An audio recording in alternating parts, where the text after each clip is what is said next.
This is the SwishWire podcast.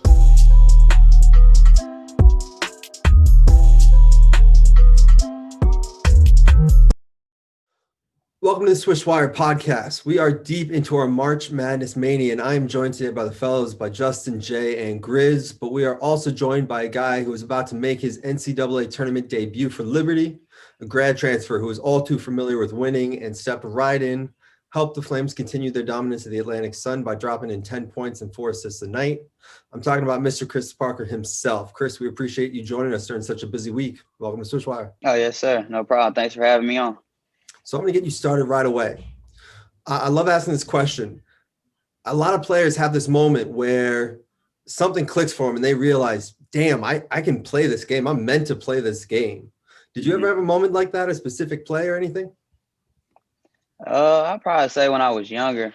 I think just my mom always tell a story, like I used to come downstairs with like all the headbands on and the wristbands, and I had the little hoop. I forgot the name of the brand, but you know the little hoop that goes up and down, like Fisher Price hoops. Yeah, I had one of those, and like I used to just like we had like a little closet. I used to come out the closet, have my mama basically say start lineups and stuff. So I feel like that was probably when I realized that basketball is my thing. Like just the way that I envisioned everything in my life, like just the way I dreamed, it was all basketball. Like I really didn't have any other things that was going through my mind as a kid, as a young one. So I'll probably say that's probably the time when I realized it's like this is probably what I'm gonna do.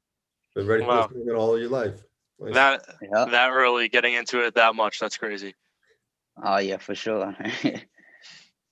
So, not including your current teammates, who would you say is the best player you've ever played with? The best player I ever played with. That's tough. I'll probably say like my best friend Isaac Azra. He played. We played together in high school, Plano East, and that's probably like who I train with, who I play ones with, pretty much my whole life. So I probably started playing with him in like 6th, 7th grade, and that's who I train with every day to this day. So I would say that's definitely who I, play against the most and play with the most, even when now we're not on the same team. He's overseas right now, but we play Lifetime Fitness. We play at the rec all the time, and we play ones every day. And that's probably my best matchup in ones too. That's who I always try to beat, and he gets my number a lot, but that's definitely probably the best player I've played with. And it's one of my great friends too, so definitely. Would you say he's one of the best you've played against too then? Yeah, definitely one of the best, probably. I'm always going to ride with my dog, so I'm always going to say the people that I play with, my guy Chauncey Thomas too also. He's about to go overseas, so probably, those are probably some of the best players I played with and against. I did play in tough gauntlets. I played in Adidas gauntlet, and I played in URBL, so I definitely played against all the draft picks, Tatum and Fox and all them too. So, I mean, I guess that's a good list too, but I'm going to go with Isaac for that answer. Mm-hmm. Those are great players. And looking at you, you're obviously a great player too. And when you look at your game, I see some guys like Devin Booker, CJ McCollum, scoring guards like that. And I also see a guy like Patty Mills, a smaller name, but I mean, the way you guys score, you get to your spot so quick. Really quick release points. So those are the 3 comparisons I see for you. So leading into my question, it's easy to see you're a natural at this game. So over the years, who's a player you've tried to mold yourself after? Yeah. Well, first of all, those are 3 good names because actually when I first got to Liberty, one of the people that the coach, Kevin Anderson, he played at Richmond, is kind of like my guy that kind of gives me a lot of film. But his first person he showed me was all Patty Mills highlights. So that's actually a good comparison. And then CJ, I've heard CJ my whole life too, because just how he's smooth, kind of get to his mid-range and stuff.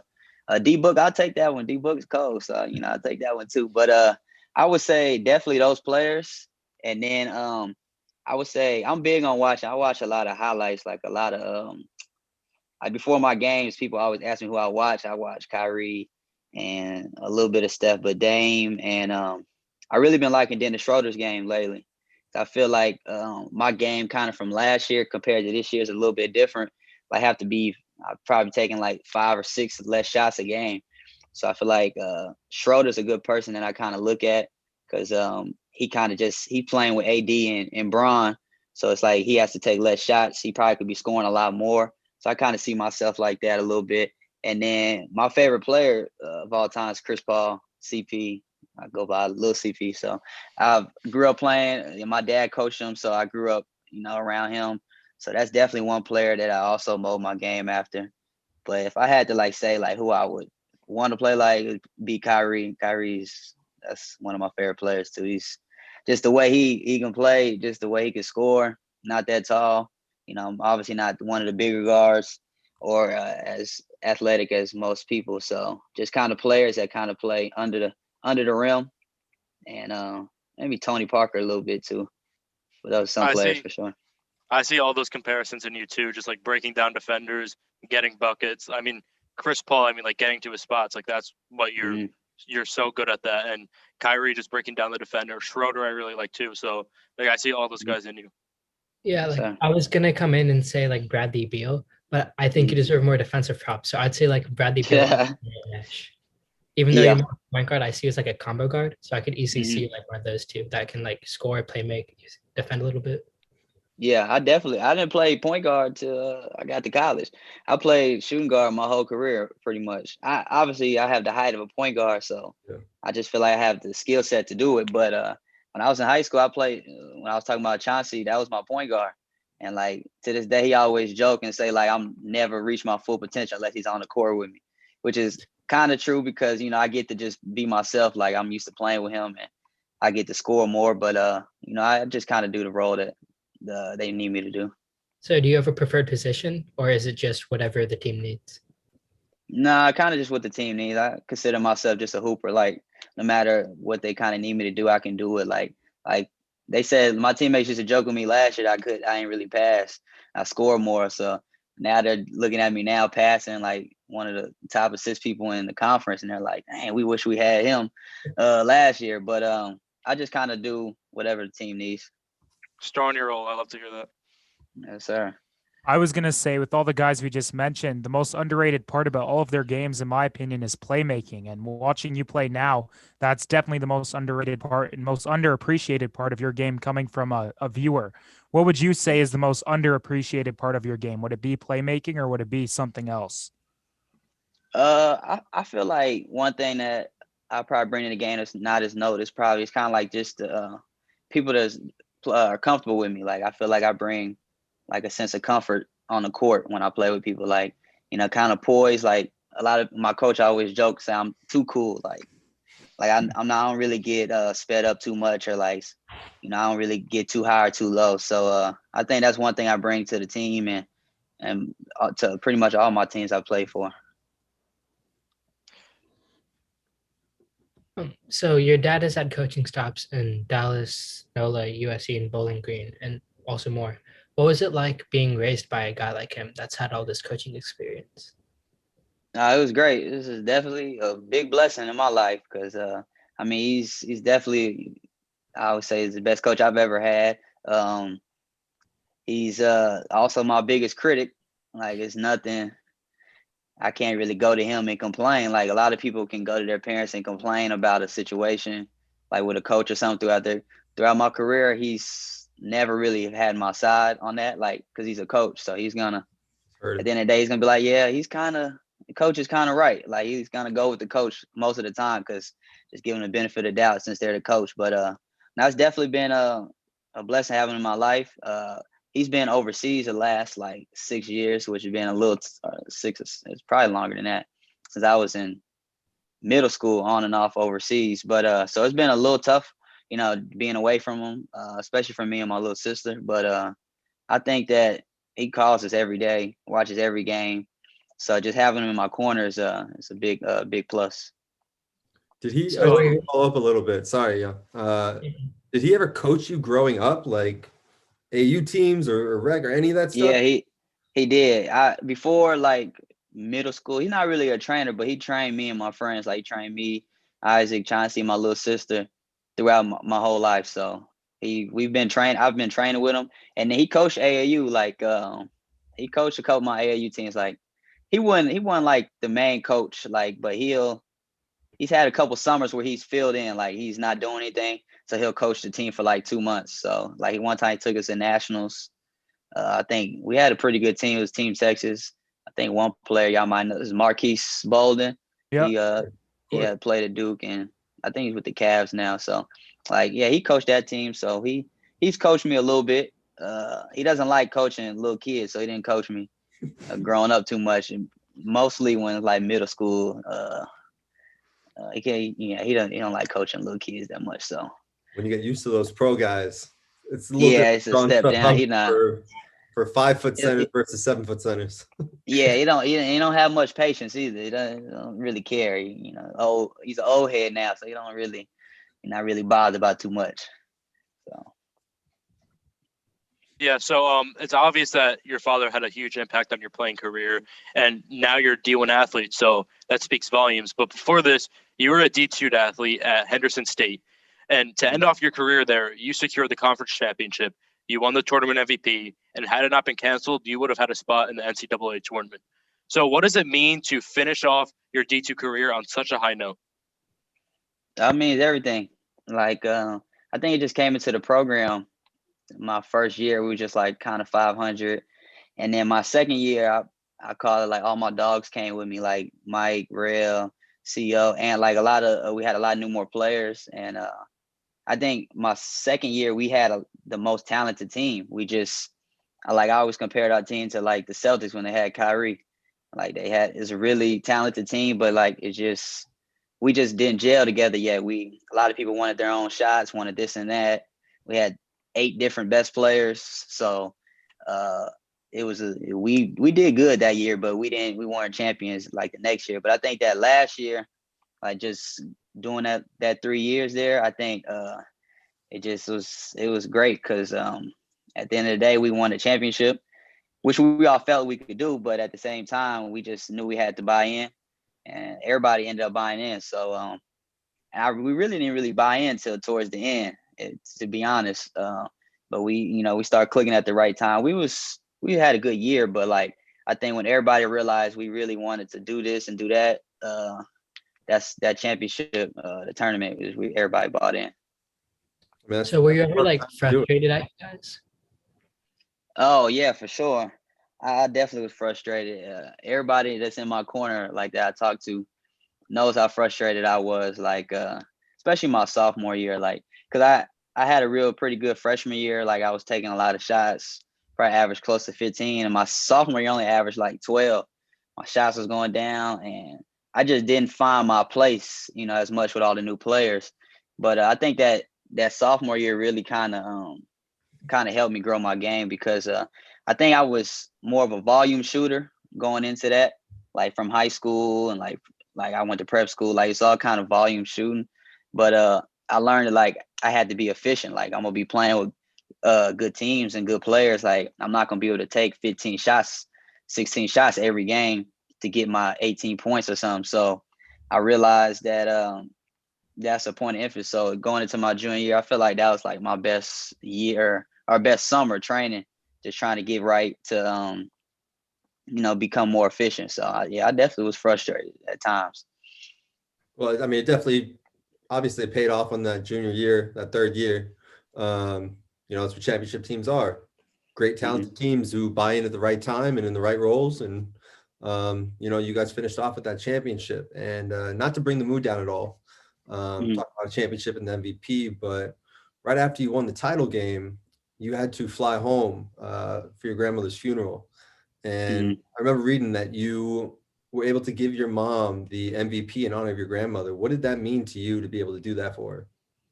Yeah, it was huge. Like I that month kind of was just tough, because she passed away March 1st, and we had just finished our season, and my dad called me. I think that was that Sunday, and like he told me what happened and stuff. So I live, like, I'm from Dallas, so I live about 3.5 hours from Henderson State. So I drove right away, met my mom at the hospital and stuff. And I think it was just tough because nobody got to like say bye to her. Like, so she, I guess we don't really know exactly, but like she was at a home at the time. Yeah. But nobody really got to say anything to her before she left. So I think that was the tough part for my mom, especially she was so close to her and stuff. But I think just that moment, like after, because it was only like a week after, and my dad came back, and I think it was just written. Like I just felt like she was looking down over me.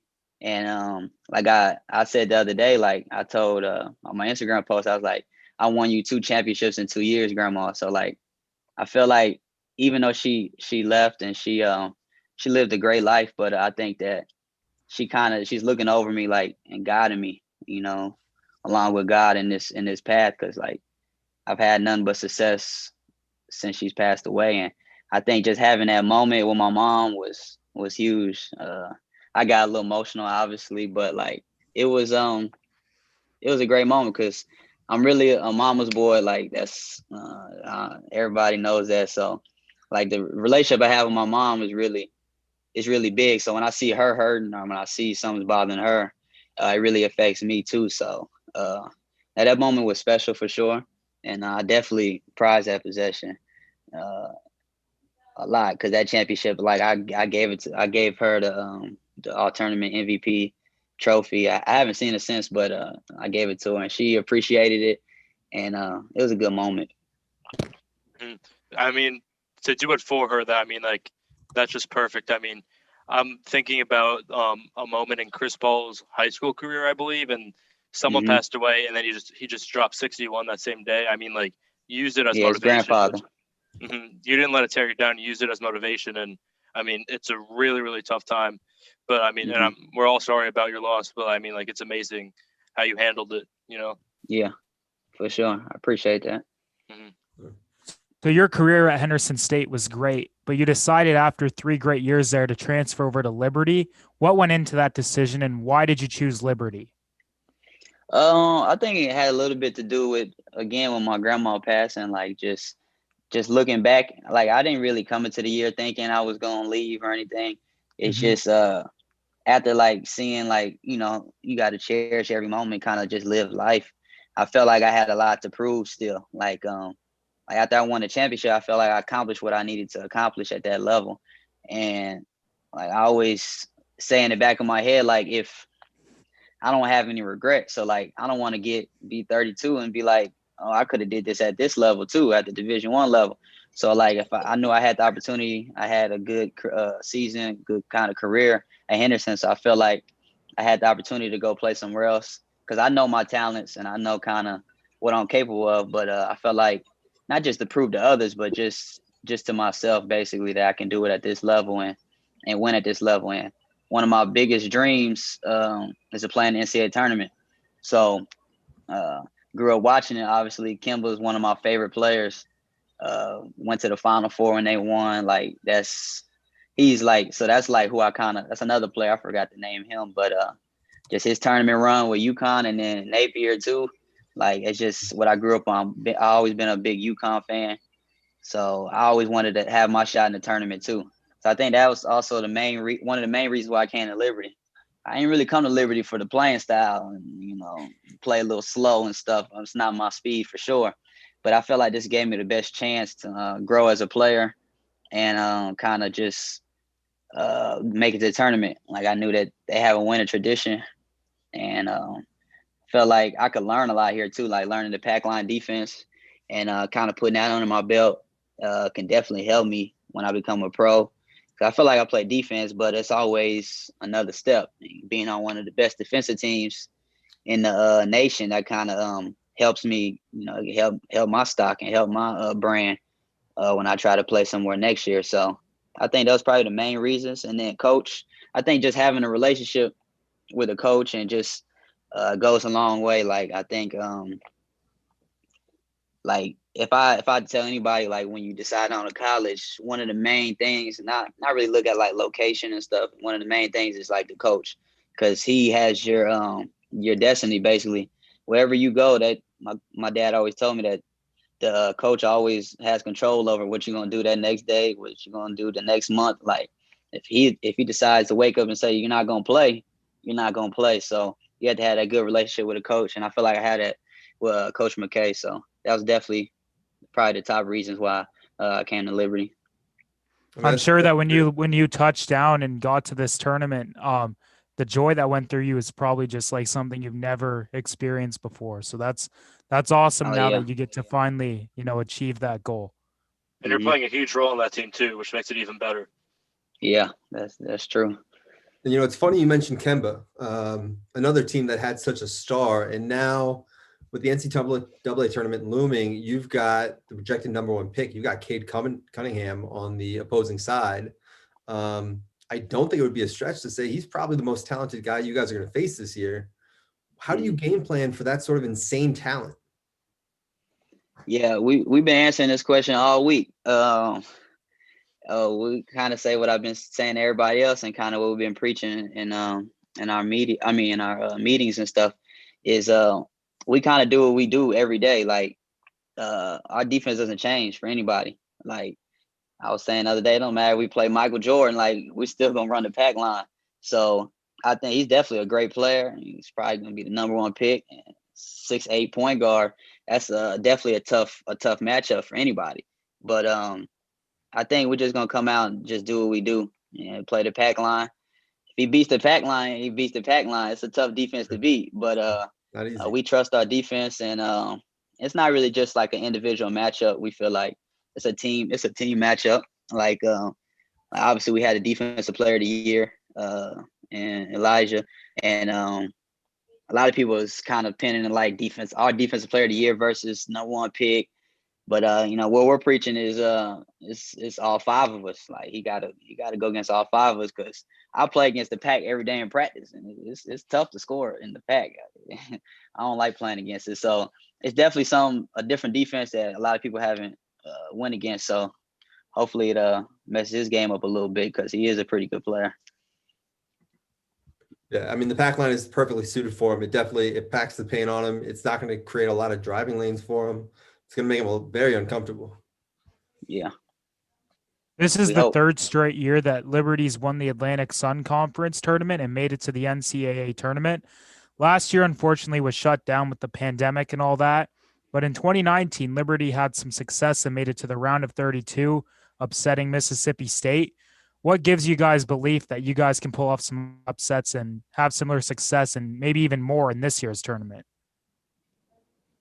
Yeah, I think just the way we carry ourselves, like they're used to winning. Like when I came here, they're used to winning. Like it was a lot of the practices I got frustrated, because it's like every little thing they're on, like every little detail. So I just think that a lot of teams I've been on don't carry themselves like that. And I know I can't speak for everybody, but just the way that they emphasize every little thing, I think gives us a good chance, because it's a lot of teams that kind of just get up and down. And when you play against a team like us, we value every possession. We take a long time on offense. We try to wear you down on defense. So it's we're definitely a team that I wouldn't want to go against, probably, because it just changes. Like it's a different game. Like from what I played in last year, like we get up and down. This game slows it down, and if you're not hitting shots early or something, it can really kind of affect your game, because we play so slow and stuff, and we don't really turn the ball over much. So I feel like if we don't turn the ball over and we kind of do what we have to do defensively, then I feel like we have a good chance to beat anybody. Yeah, it's IQ and heart over talent. The thing is, y'all have IQ, heart, and talent. So it's all about attention to detail. You guys are perfectly suited. You can hit shots. Like you mentioned, you don't turn the ball over much. You guys have good size for your positions. I mean, it's a perfect mixture of stuff come March Madness to throw some people off.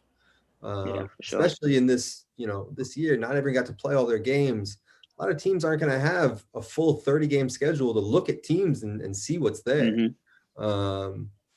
And that's what everyone's looking to see. Who has the skills and who has the team and the roster and the cohesiveness to make that run. to be the underdog that makes it. And so, I mean, we think, I'm not going to speak for everyone else. I think you guys have the roster and you guys have the coach and all that to make that kind of run. Appreciate that. And we're not obviously going against Cade. I know you said you've heard about that for the last few days. I assume that's the only question you guys get asked, but there's going to be a lot of eyes on this game because he's what everyone is calling the number one pick. For a lot of guys, this is going to be the biggest moment of their career. There's going to be so many eyes on this game, right? So how is it in the locker room? How's the confidence like going against such a tough team? But you seem like you believe in your team and like you guys can make this run and get past these guys. Is that kind of the mindset of everyone in the locker room too? Yeah, for sure. I mean, it's definitely we have a couple players that played in the tournament, but besides that, it's probably our biggest game of our lives so far. Like even Oklahoma State, they don't have a lot of players that play in a tournament. No. They played in a lot of games. I've played in a lot of games in my life, but it's none bigger than this one so far. Yeah. So it's definitely a big time game. I think everybody's going to come out pretty confident and just in our ability to do what we do because we've been doing it so long. Like we trust our system and we trust, our process that we're on that I think that it's something that a lot of people do. Like we do a lot of things that other teams don't do. So I think that the way that we look at it is we're different and we might not have all the glamour and all the taller players and like we're a little smaller a little bit and not as athletic for sure. But I just think that the way that we carry ourselves and the way that we play defense and don't turn the ball over, I think that's something that we're confident in. And that we do that and we have the right game plan, then I think we can be fine for sure. Yeah, for sure. I mean, we think, like we've said, we think you guys have such a great team for this tournament. It's not often that you guys play a top 25 team, and yet somehow you guys are the more experienced team when it comes to the NCAA tournament. You guys have been regulars in it for years now.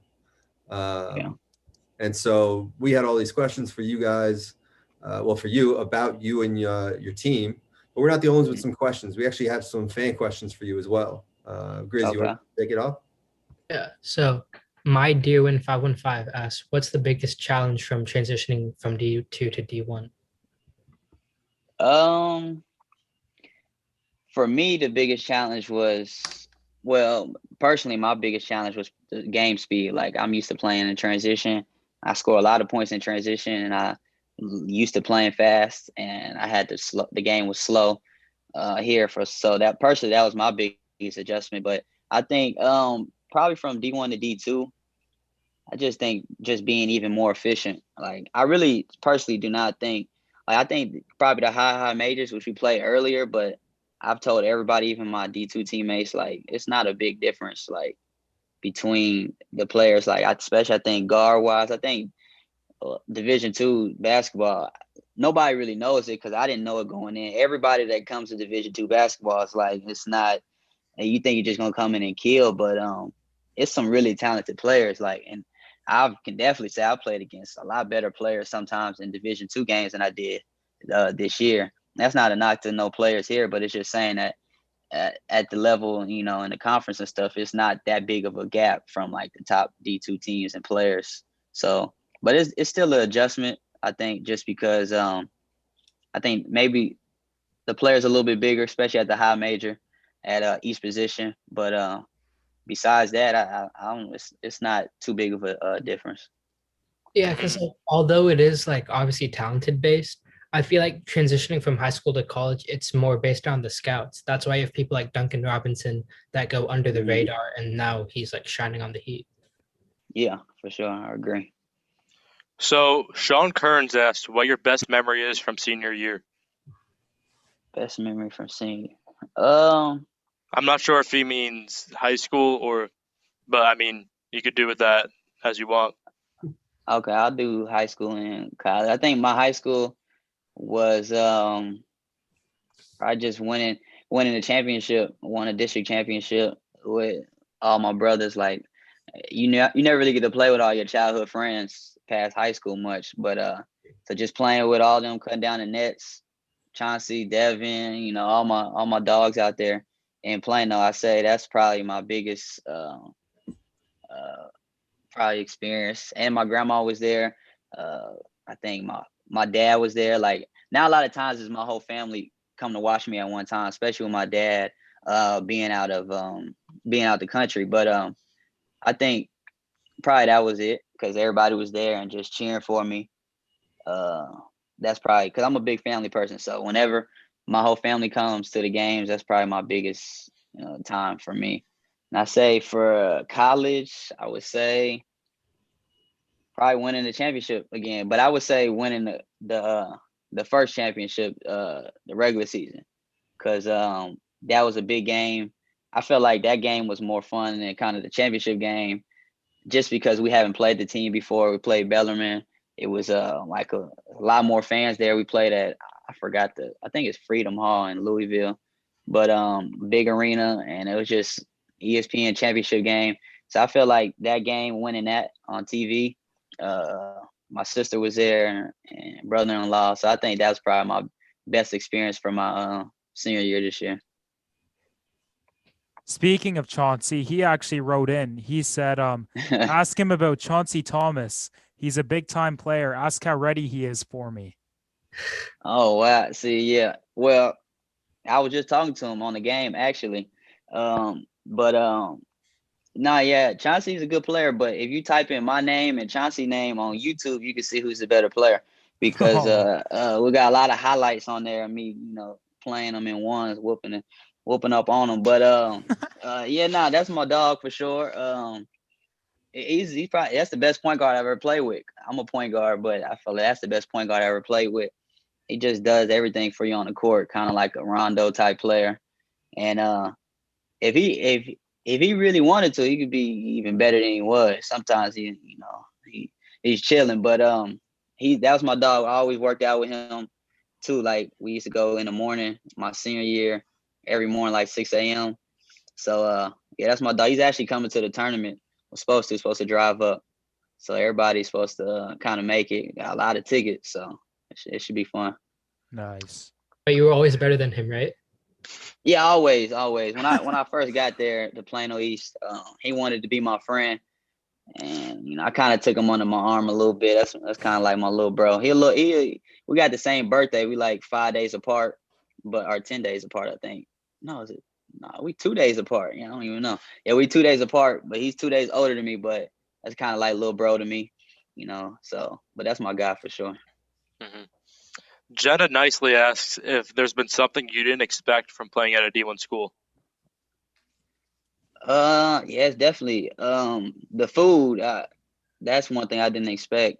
I'm not a healthy food eater, so I'll eat fried foods, burgers, and I got a high metabolism, and I feel like I can do that. And the Ocho Cinco always talk about McDonald's. I eat McDonald's, and so I'm on Ocho's side. Ocho versus science. I'm on Ocho's side. So being here, they got all these foods and green foods, and it's a lot. And I always complain about it because I'm not that type of person. But that's the big kind of the surprise that got me but just the way that that this program is, it's so much money and staff members, like just people that's involved, that it's crazy. Like I've never been on a team with this many coaches and staff members. We got camera people, we got media people, we got graphic people, and they all travel with us. So I think that's definitely what stood out to me because it's just so many people invest. We got like 8 managers.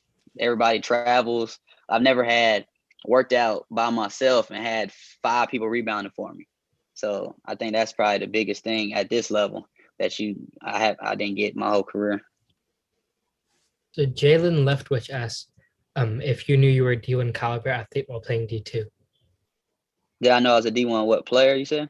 Yeah, like D1 caliber while playing D2. Oh yeah, for sure. My confidence is really high. So I felt like, I think this is with a lot of people, but if you ask me to match up with anybody, I'm going to take myself. So I always thought that kind of, I felt like I was overlooked a lot, and but I think it's part of God's plan. So I'm here now, but I definitely always felt like I was a D1 caliber player, even when I was at the Division II. So I like what you said there. You said that you felt like you were overlooked. And I think a lot of people, if they don't get that offer, they get dejected. They feel like maybe they aren't as good as they think they are.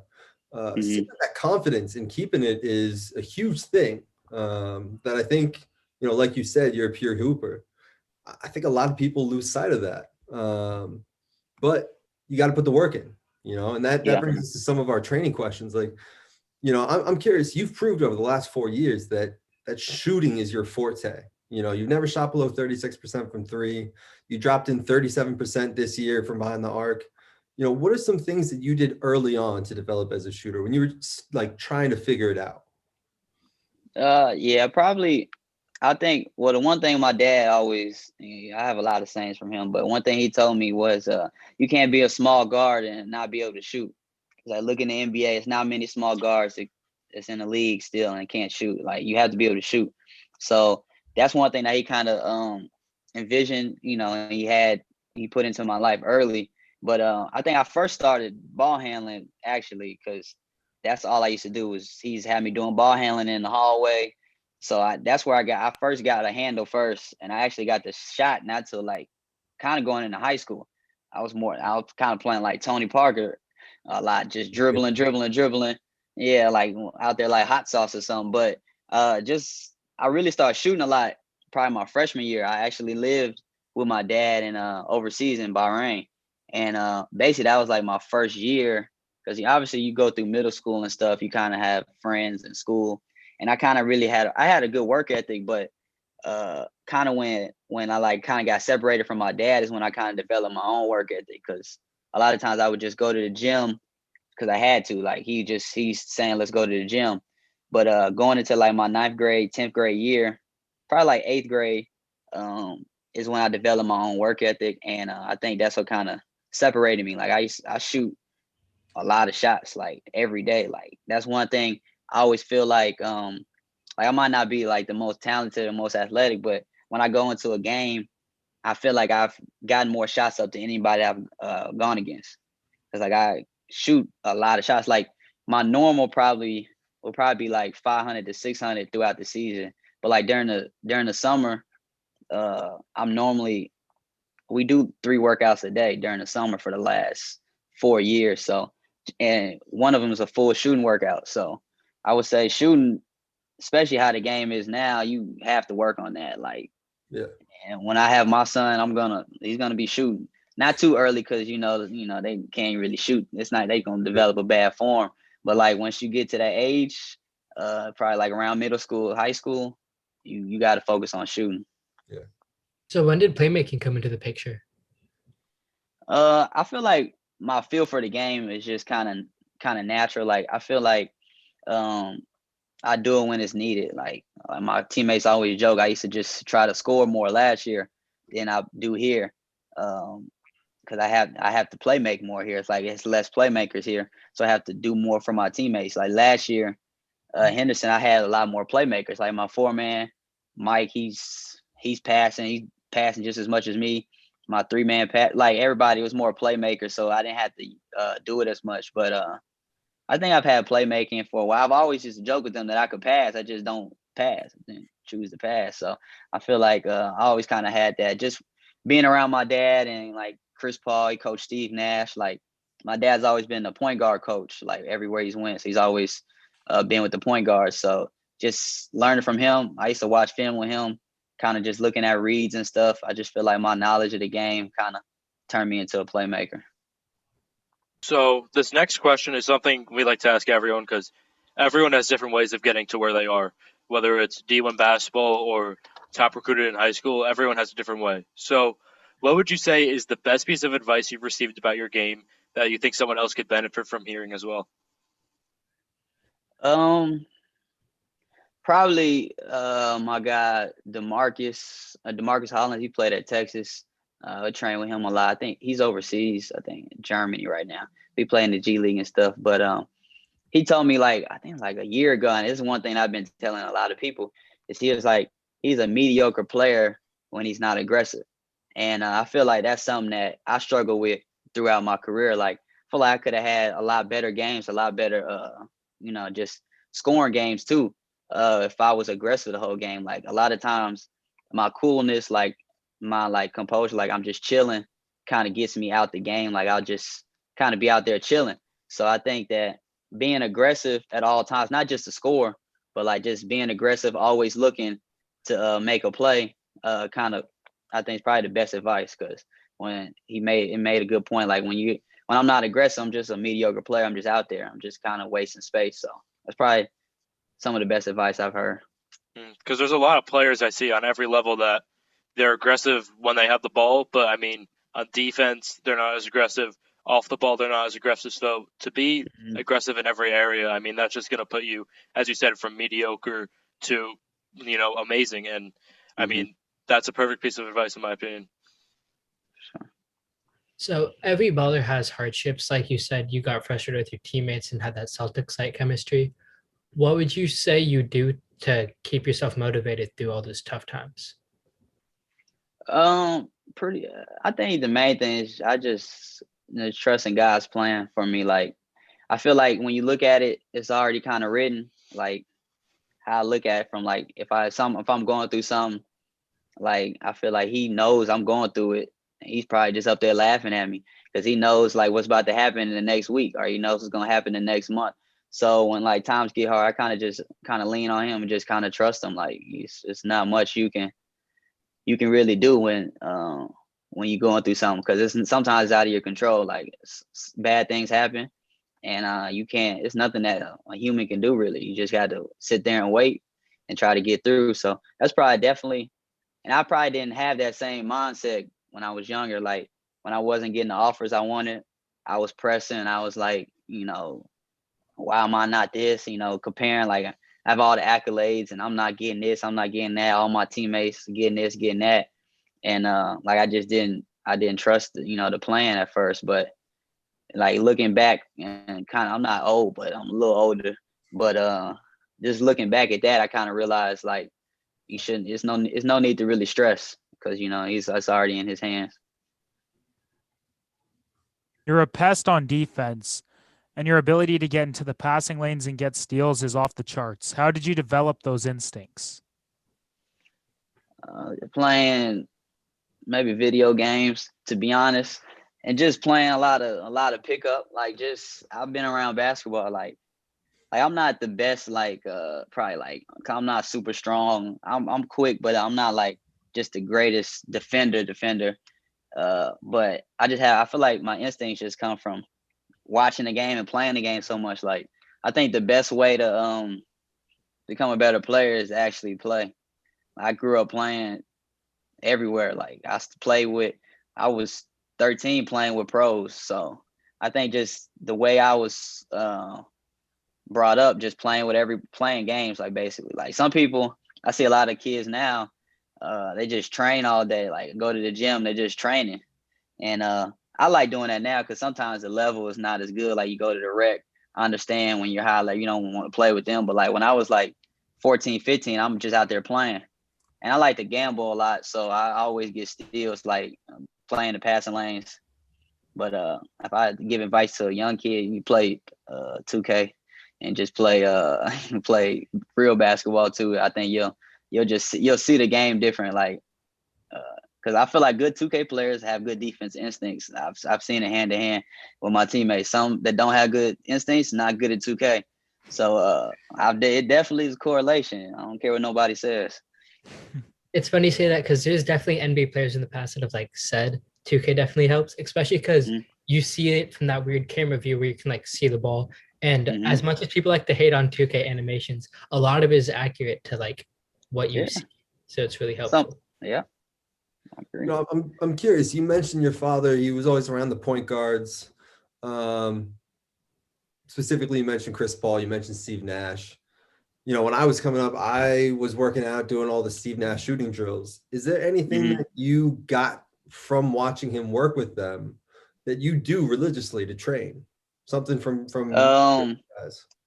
Yeah, it's a couple drills that I used to do a Steve Nash shooting drill, the one where you do where you're by yourself and you kind of just you go from corner to corner, make 10, then you go wing to wing, and then top. Yeah, so me and my sister been doing that. You know, you don't have a rebounder because the struggle used to be real. We used to just go in the gym by ourselves sometimes. You can't always find somebody. So that's our go-to. Like even now, like she calls me, is like, yeah, I just did the Steve Nash drill.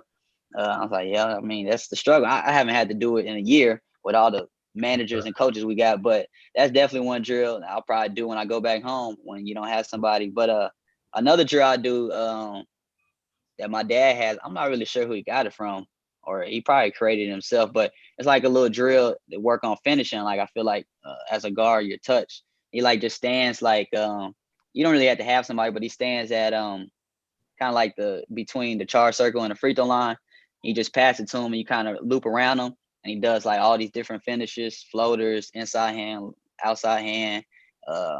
So he does that every time I see him. Like I probably see him once or twice a year. He always takes me to the gym and does that drill. So when I'm not finishing well, I always do that drill. If I don't have nobody to do it with, I do it by myself. But that and the mic and drill, just kind of the basic drills that just simple that I probably do every single day. Nice. Well, so Chris, man, we got a couple last questions for you. We've gotten a good idea of where you've come from as a person, as a player. We figured out kind of how you've made yourself into that player that you are. But we've got a couple NBA questions for you. Okay. And so, Jay, do you want to start it off? Yeah, this is one that I always like to ask. Who do you think is the best basketball player of all time? LeBron James. Let's go. Let's go. Come on now. LeBron's the GOAT. Yes, sir. What would your dad say? Let me ask that. What would your dad say? Yeah, I was about to say, we argue every day. He think Larry Bird better than Kevin Durant, so that show you where his mindset at. But I agree with that. Thank you. Better than Kevin Durant. No, I agree with that. Kevin Durant is the best scorer of all time, but Larry Bird does so much more than Larry Bird is one of the 3 most complete players of all time. Exactly. Not 4. I think it's debatable that Larry Bird is more complete than LeBron. I'm not saying it's true, but I think no way. No, I wouldn't go that far. No, he's not. LeBron. First of all, I got a question for you. So if you're taking Larry Bird over Kevin Durant. Yeah. Yes. 7 foot. I wouldn't. Kevin Durant is a beast. He can score, and at his best, he's a good defender. But Larry Bird blows him out of the water with playmaking and defense. I got a player that's better than Larry too. I got Luka better than Larry soon. That's a hot take. Tell dudes what he's about to do and still can get stopped. That's a spicy take. That's a hot one.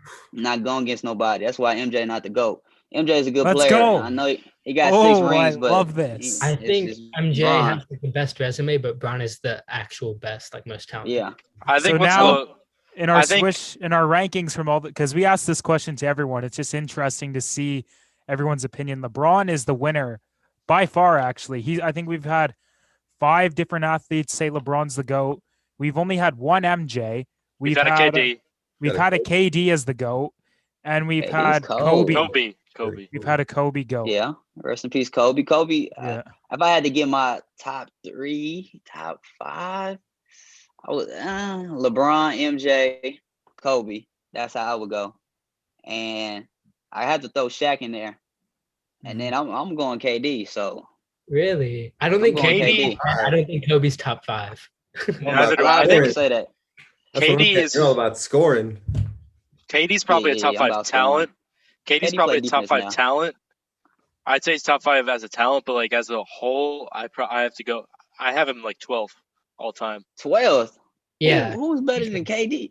I'm about to give you another one because I got Harden up there too. Because Harden isn't even top 15. You have Harden over Steph? No, dude. Harden's Steph's one of the best scorers ever. All right. Okay, Harden's a top 5 scorer, but no one can Harden's one of the best scorers we've ever seen. Oh yeah, Harden makes honestly it look too easy. Yeah. He's a guy that too. In 20 years we'll look back and we'll realize, wow, James Harden was a lot better than we gave him credit for. I think he might have the Alex English treatment, low-key. Where do you put Russell Westbrook in today's NBA? I have to ask. Oh my. I'm a huge Russ fan, but these guys think he's washed up. He's a bigger fan of Russ than Russ. Jay thinks Russell Westbrook's a top 5 player in the league right now.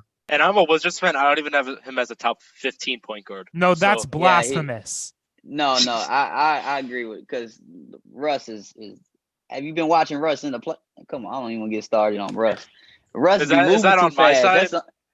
Yeah, I'm on your side. Yes, sir. Yes, sir. It's a lot of good point guards in the league, and Russ is a I'm good taking player, his but job. Russ be moving too fast. It's to me, he's the most fun player to watch because he's really funny. Like the way he plays is really funny. He really plays hard. Just put his head down. So I like watching Russ play, but top 5, no. I like how you said he plays too fast because like I'm a Grizzlies fan. If you couldn't tell, one thing Ja does is he's fast as hell, but like he seems like he doesn't know what he's doing to the last second. And although it's really cool and entertaining, sometimes it just bites him in the ass. It don't work. And Ja's cool. I'll put Russ over Ja though. Right now. Oh yeah. I would go Ja. I got Ja. You guys are crazy. No, when Russ, I have this written down and it's on record.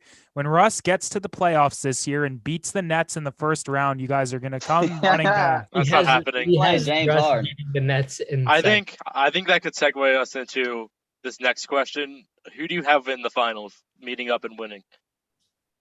I got Bron. Let's go. Bron's gonna play the Nets because even though they don't play any defense, the only person maybe is Embiid probably, but KD and Harden and Kyrie, that's too much. And I think if AD's healthy, I got Bron because I don't never bet against Bron. But if not, if he's kind of like not really himself, they definitely can't. They might not make it to the finals because Bron's good, but he needs somebody, especially going against all those players. So I probably got the Lakers if AD's healthy, but the Nets, they're gonna win the next 2 after this. What I hate is people are already making excuses going both ways. They're saying like, oh, KD has all this help, but they're also saying KD's not going to beat Bron. But if he beats Bron, it's because he had all this help. But he's probably it's like if Bron wins this year, I can't hear any argument. Undeniable go. Nobody. Undeniable go. Yeah, it's no question. Justin, fix your mic. Not undeniable. But for me, it all comes down to AD's health, like you said. But they're obviously they're going to give him as much time as he needs to feel 110%. They're not going to rush him back. They'll still be a top seed without him in the regular season. So I think he'll be 100% come playoff time. I hope. Yeah, because that would be one of the best finals we've seen in recent years for sure. Oh yeah, for sure.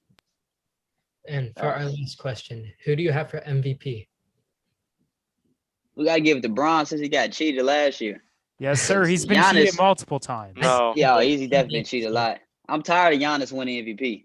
I'm a guard. I don't like seeing all that bully ball all game. Even though Bron's a bully player, but he's a guard at heart. Yeah, he's a guard at heart. But we got to give it to Bron. And B was really right there with him, but he keep getting hurt, sadly. But we got to go. We got to go with Bron. If they give it to Giannis again, I'm not watching the NBA. No, that's I have Giannis over him. Definitely going to Embiid or Jokic. Deserving, but they're not going to give. Jokic ain't winning. Jokic, they not winning enough games over there. Yeah, that's what it is for me. I'd say it's Jokic or LeBron. From like 4th seed to 7th seed, back and forth. It's wherever they end up, I think. Yeah, because it's a really close run in the West right now. Real close. Well, Chris, we're excited for you, man. The journey you got starting up in these next few days. We've gotten to watch you play a little bit from your days at Henderson State, now being at Liberty and the Atlantic Sun. We're expecting big things from you and from Liberty as you guys enter the tournament, face off against Oklahoma State. Best of luck over the next few days and beyond. We'll be cheering for you guys. Thank you for joining us today on SwishWire. Yeah, I appreciate you guys having me. Yes, sir. It was a good talk. And I'm glad that you got LeBron as your GOAT. That makes me feel for good. Sure, man. I almost stopped recording at that point. LeBron's the GOAT, man. LeBron's the GOAT. Facts.